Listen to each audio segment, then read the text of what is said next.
Erev Tov Rabotai, we are continuing with our Mishna Yomi, Masechet Eruvin. We are up to Perik Dalid, Mishnah Dalid. Today's Mishnayot should be Le'erun Nishmat, Neria ben Svetlana, Ranvayev, Neriyahu ben Burcha Yisraelov, Minuchatam beGan Eden, Amen.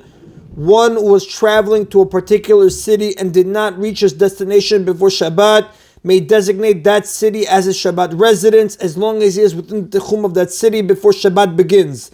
If he does so, he is considered a resident of that city, and he may therefore enter the city, walk throughout it, and 2,000 amot beyond it in every direction. The following Mishnah deals with a traveler who did not realize where he was and therefore did not make this designation. Mish yashav baderech, one was traveling close to Shabbat and sat down on the road to rest without realizing that he was within the Tchum of the city to which he was traveling. Ve'amad ve'ra'a hareu samuch la'ir, and after Shabbat began, he stood up and saw that he was near the city, meaning within its Tchum. And the commentaries explain, before Shabbat began, he had been sitting and had not realized how close he was to the city. Since he believed that he was outside the city's Tchum, he thought that he would spend Shabbat at his current location along the road. When he stood up and saw how close he was to the city, Shabbat had already begun and it was too late to designate the city as his Shabbat residence. Clearly, the commentators explain, had he realized this earlier, he would have designated the city as his Shabbat residence. Nevertheless, since this had not been his intention before Shabbat began, he may not enter the city and be considered as one of his residents, meaning he may not walk throughout the city in 2,000 amot beyond it in every direction. Rather, his 2,000 amat tchum is measured from his resting area, and he may walk only until the end of his tchum, even if it ends in the middle of the city. And the commentators explain, a city is treated as a residence and counts as a person's 4 amot only if the person begins Shabbat in the city. When one's tchum ends in the middle of a city, the city is treated no differently than an open area. Div Rabbi Meir, these are the words of Rabbi Meir. And whoever can see the diagram brought down in the elucidated notes in note 4, it'll help a person visualize what the Mishnah is referring to.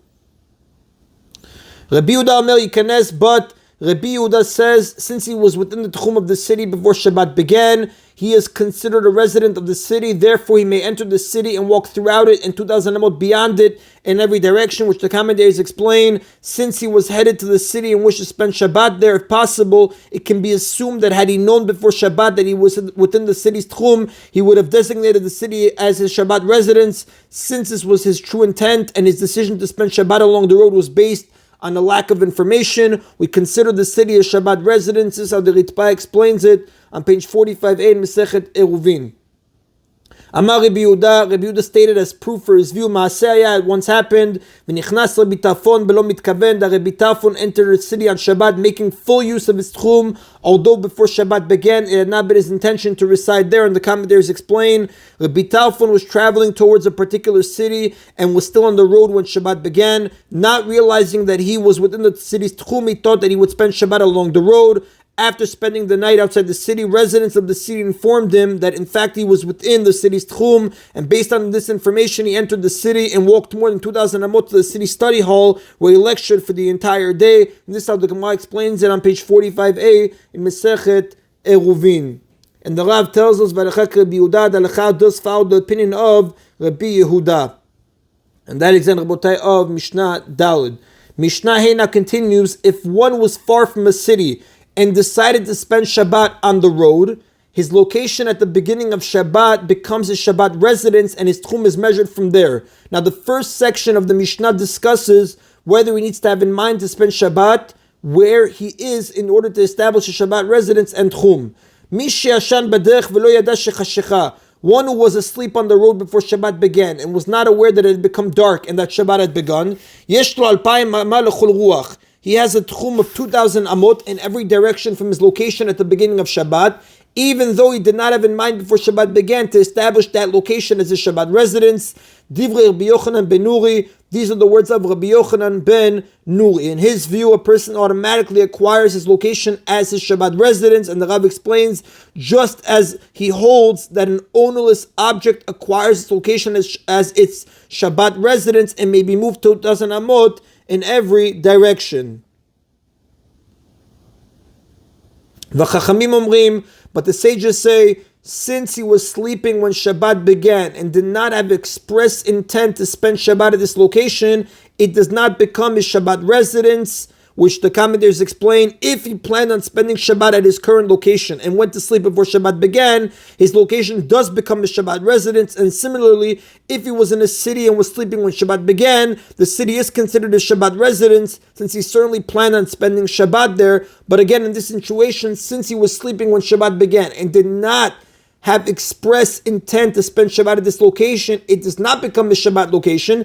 En lo ela arba amot. Therefore, he has only 4 amot in each direction in which he is allowed to move. Now, a person's tchum is measured from his Shabbat residence. One who does not have a Shabbat residence is not granted a tchum and must remain in his place until the end of Shabbat, just as one who left his tchum must remain in his place until the end of Shabbat. Now, since the place of a person consists of 4 amot, the space that he occupies when lying down, this means that he has 4 amot in which to move around. Now, the sages hold that one who does not have a tchum, either because he failed to establish a Shabbat residence or because he traveled beyond it, is granted 4 amot in each direction, meaning an 8 by 8 amma square, as the Rav explains. Now, the sages were responding to Rabbi Yochanan ben Uri, who said he has 2,000 amot in each direction. Therefore, when they responded, he has only 4 amot, they too meant in each direction. And the Mishnah now presents 2 other opinions.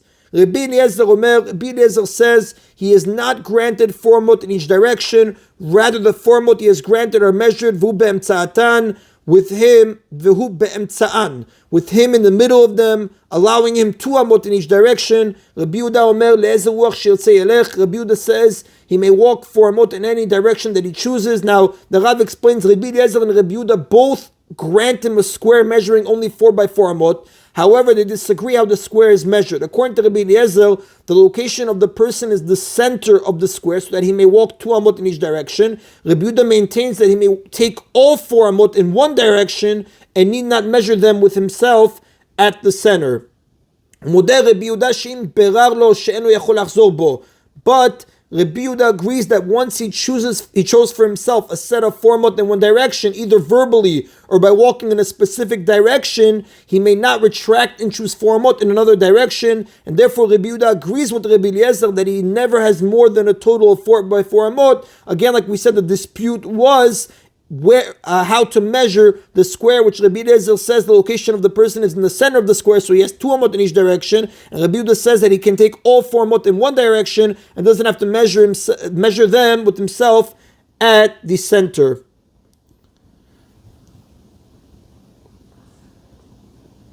And that is in Abotai of today's Mishna Yomi. Baruch Adonai Leolam. Amen v'amen.